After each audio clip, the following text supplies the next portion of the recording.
제가 월계동에 사무아파트 32동 1107호에 살았습니다. 89년인데요. 집에 올라가려고 하는데 저녁 늦게쯤에 엘리베이터 고장이 났어요. 11층이니까. 얼마나 힘들겠습니까? 이거 어떡하지? 실컷 올라가서 그냥 뻘뻘 흘리고.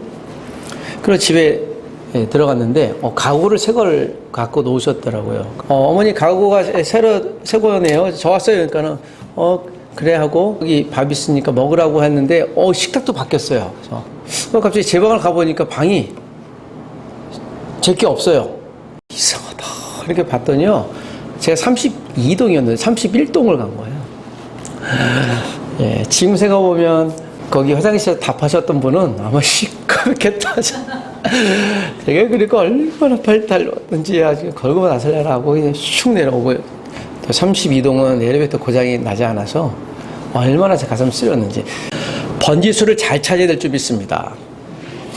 번지수라고 하는 건 내가 적절한 것을 적절하게 보는 어떤 것이라고 볼 수 있습니다.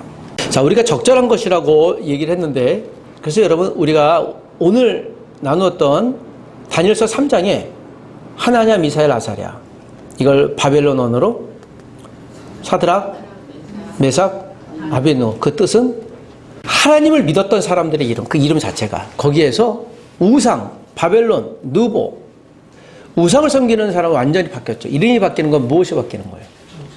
정체성이 바뀌는 거예요. 그래, 여러분, 하루, 이틀, 1년, 한 달, 또는 10년, 20년 이렇게 듣다 보면요. 내가 그렇게 인식이 되는 것과 같습니다. 오늘 이 다니엘서가 우리에게 말씀하는 바는 우리의 정체성이 무엇일까? 또 그 정체성을 어떻게 지켜야 할까? 연대기적으로 성경을 우리가 올 한 해 보면서 저에게도 굉장히 유익된 부분들 하나는 그동안 알지 못했던 또 놓치고 있었던 또 하나님의 메시지들을, 히든 메시지를 찾을 수 있는 아주 기쁨, 쾌감을 이렇게 봅니다. 야, 내가 이 그동안 몰랐었네. 내가 이거를 인지 알았네 하는 기쁨과 더불어서 이거 진작 알았으면 좋았을 텐데 하는 그런 아쉬움도 듭니다. 다니엘서의 연대기를 보면서 저 유다에서는 누가 있었다고요? 예레미야가 하나님 앞에서 이스라엘 백성들에게 하나님의 뜻을 찾자고 우리 바벨론에 포로된다고 얘기하고 있었고요. 또 이 다니엘과 세 친구들이 투쟁하면서 여기에선 에스겔 선지자가 또 같이 와서 곳곳이 그러면서 하나님의 나라는 나 혼자인 것 같은데 나 혼자가 아니라 곳곳에서 하나님의 믿음의 가치를 목표를 동일하게 두고 있는 동료자들이 함께 있었다는 사실입니다.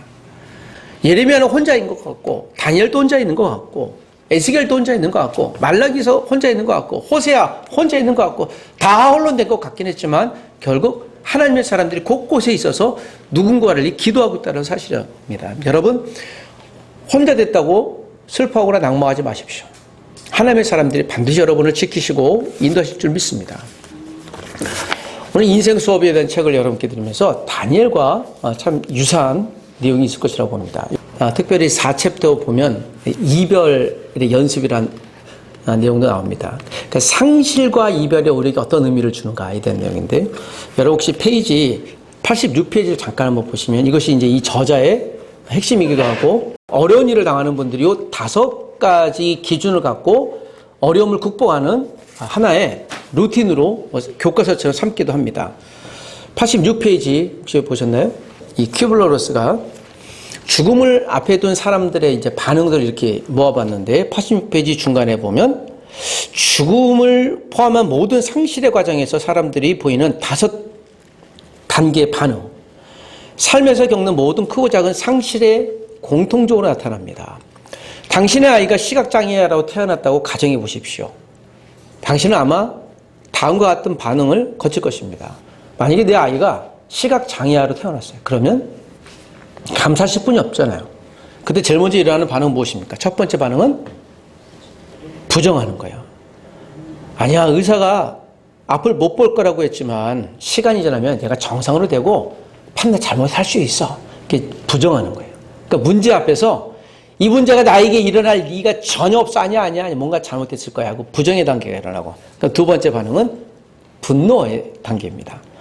의사들이 도대체 뭐 하는 거야? 우리에게 좀 더 빨리 알려줬으면 내가 고칠 수 있었을 텐데, 또는 아니 하나님은 왜 우리에게 이런 시련을 주는 거야? 아, 짜증나.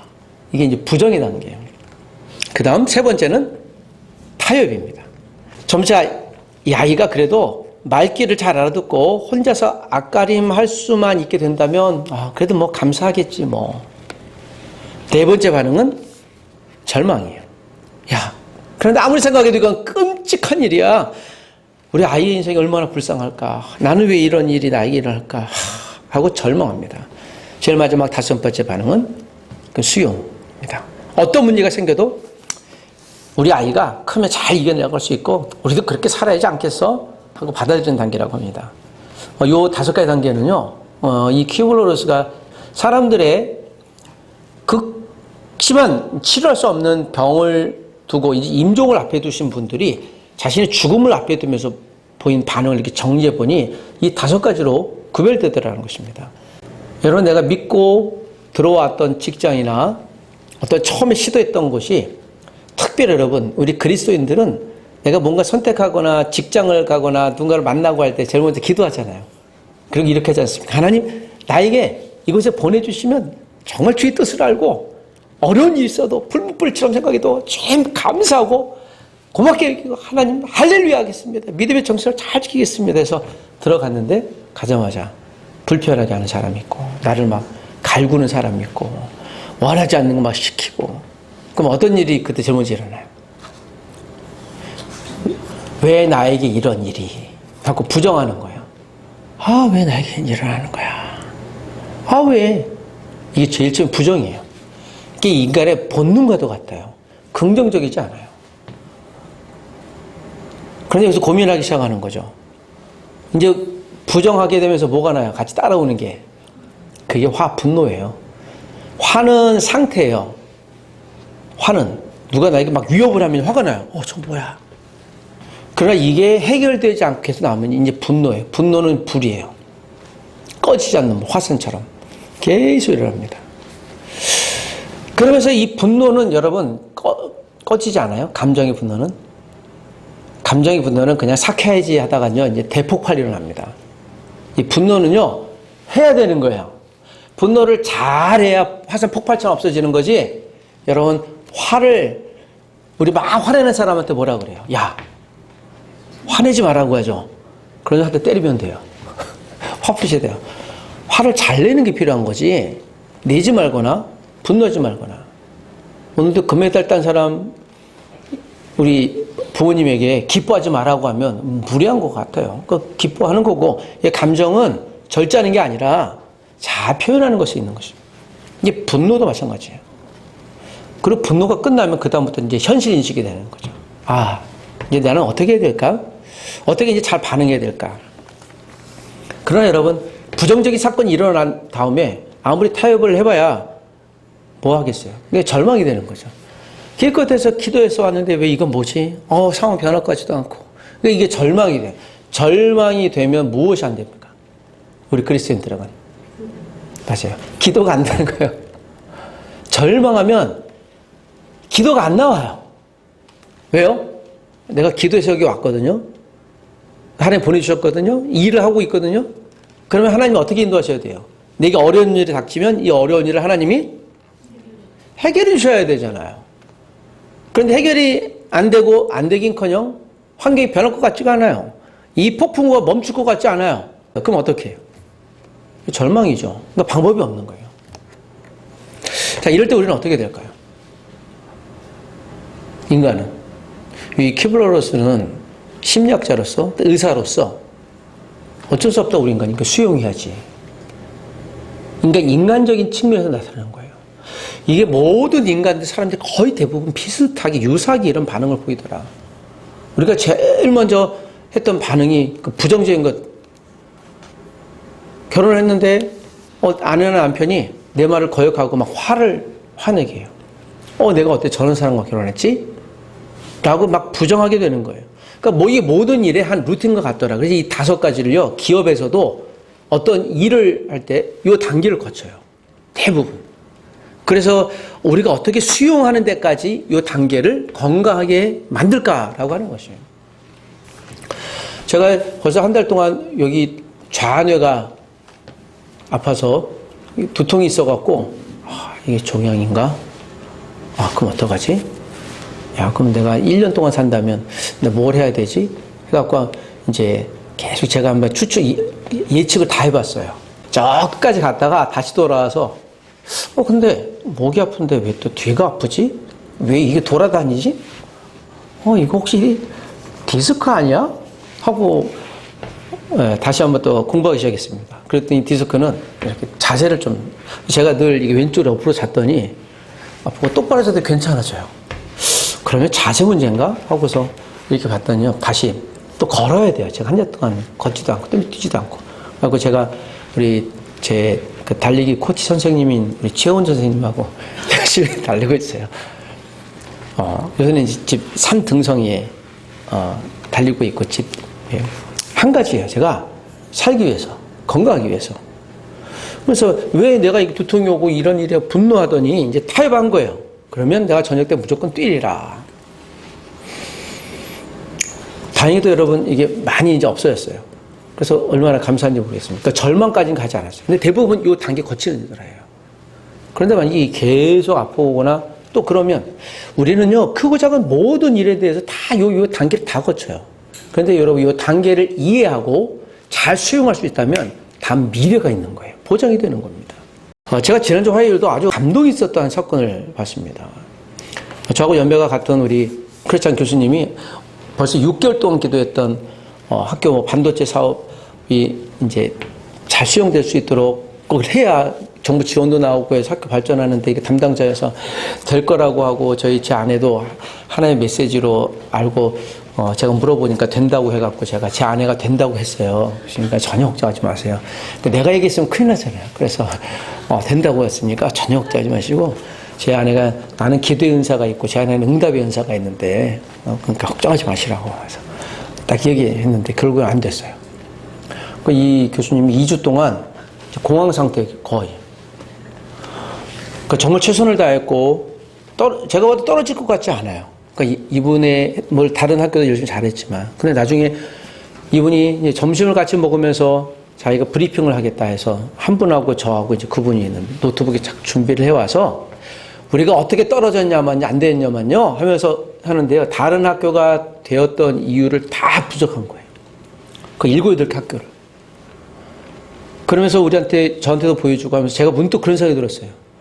아니, 이미 안 된 건데 뭘 이렇게 섬세히 스터디를 하고, 무슨 기업 프레젠트 하는 것처럼 이 학교는 뭐가 됐고, 한 학교에 또 15분씩 걸리는데, 7, 8개 학교 하고 있는 거, 우리 점심 먹어야 되는데. 그리고 이분은 왜 이걸 자꾸 얘기하는 거지? 하면서요. 마지막에 그 얘기 하더라고요. 이런 상황을 전체적으로 봐서 내가 기대했던 것들에, 이 부분이 모자랐어요. 그리고 제가 현실적으로 봐도 우리가 안 되는 게 현실 상황이 맞습니다. 라는 판단을 하더라고요. 마지막에 그분이 그러더라고요. 내년에 또 할 수 있거든요, 지원을. 그러면서 내년에 내가 또 해야 되는지 고민이 생겼니? 거기서 답이 나온 거예요.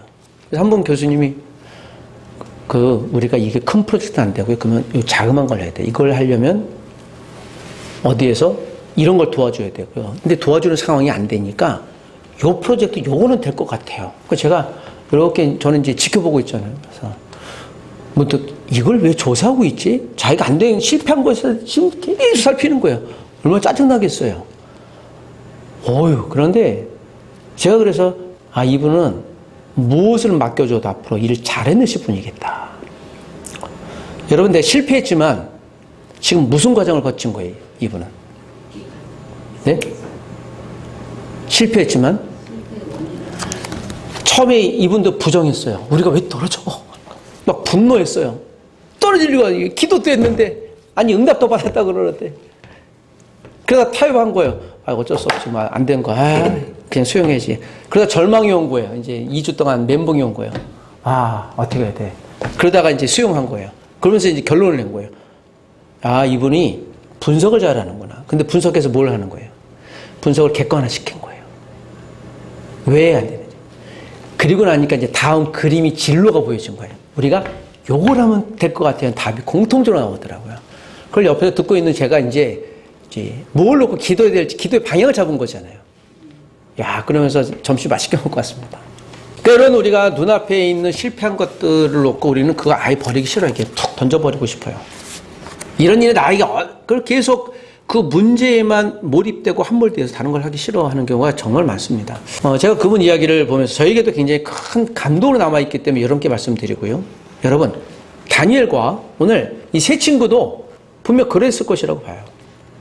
자기가 이 상황에서 성공했겠지만 여러분 잘 보시면 다니엘도 꿈을 해석하려고 할 때 환관장에게 설득하고 어떤 내용인지 얘기 듣고 내가 가서 기회를 달라고 설득하고 자기에게 주어진 있는 꿈 해석하는 은사 탤런트가 있었기 때문에 왕 앞에 가는데 여러분 그게 맞을지 안 맞을지 어떻게 알아요?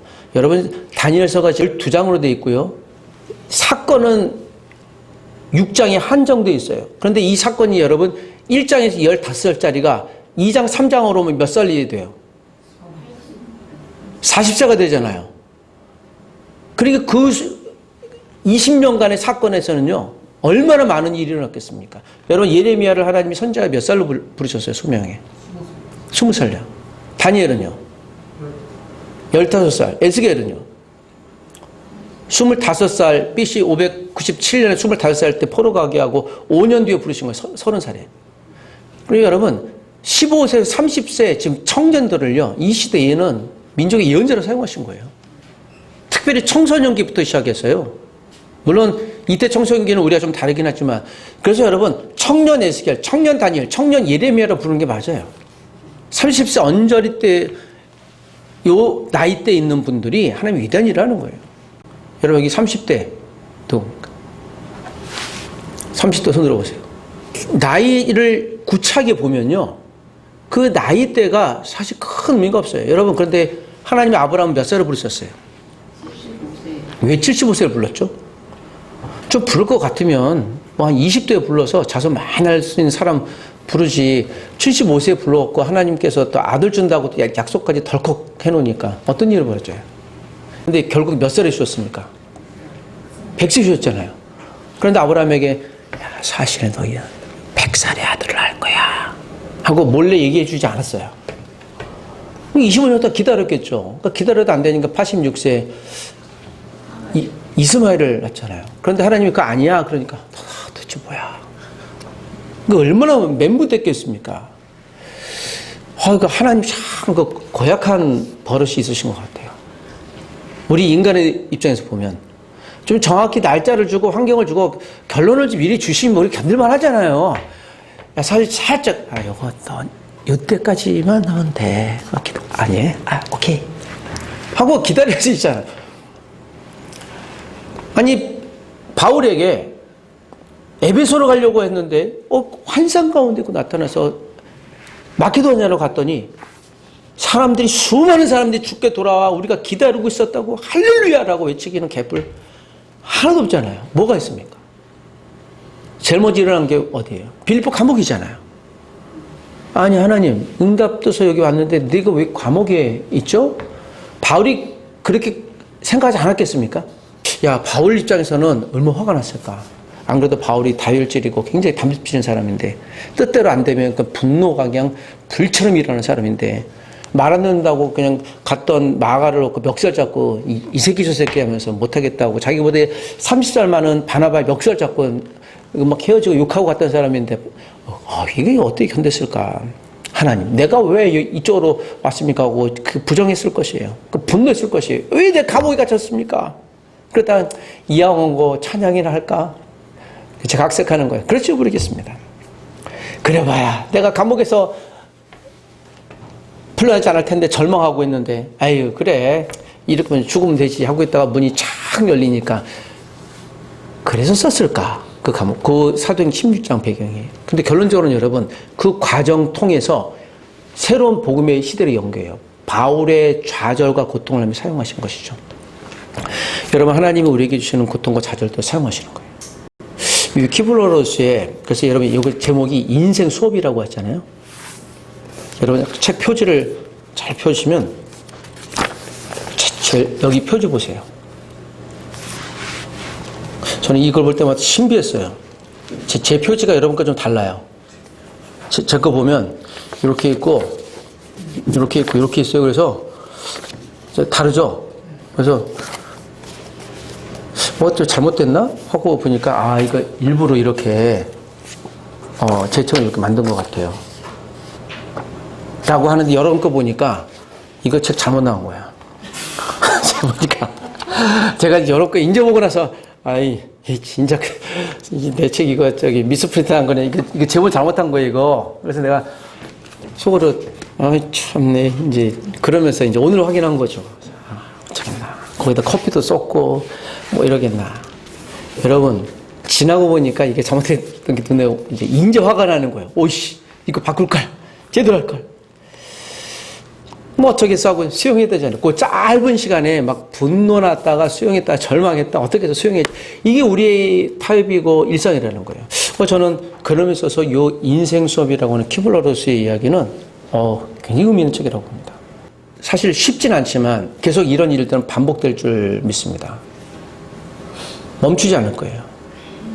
고통이 올 때 여러분 우리가 이거를 분노하지 않고 부정하지 않고 하나님 내게 이 어려움을 주신 하나님을 찬양합니다 라고 할 수는 없어요. 제 친구들이 풀무불에 들어가기 전에 이 고통을 주신 하나님께 감사한다고 얘기한 대목 없어요. 어려움이 올 때 이 사람들은요 거기서 견뎠어요. 그리고 감정 상태를 다 보이진 않았지만 왜 우리에게 이런 일이 일어날까? 왜 나에게 이런 절망성이 일어날까? 고민하지 당연히 않았겠습니까? 우리가 그걸 알 수 있는 건 예수님이 십자가에 달리시기 바로 전에 군병들에게 잡히기 전날 밤 어떻게 하셨어요? 하나님께 어떻게 기도하셨어요? 나는 이거 거룩한 딜이라고 하는데 예수님이 비즈니스맨 했으면 하나님 설득하고 잘했을 거예요. 하나님 할 수만 있으면 이 잔을 내게 넘겨주십시오. 패스오버게 해주세요. 그러니까 싫은 거예요. 부정하고 싶은 거예요. 그리고 절망한 거예요. 이 십자가 형벌이 얼마나 흉측하다는 걸 알고 있기 때문에. 그런데 어떻게 했어요 결국엔?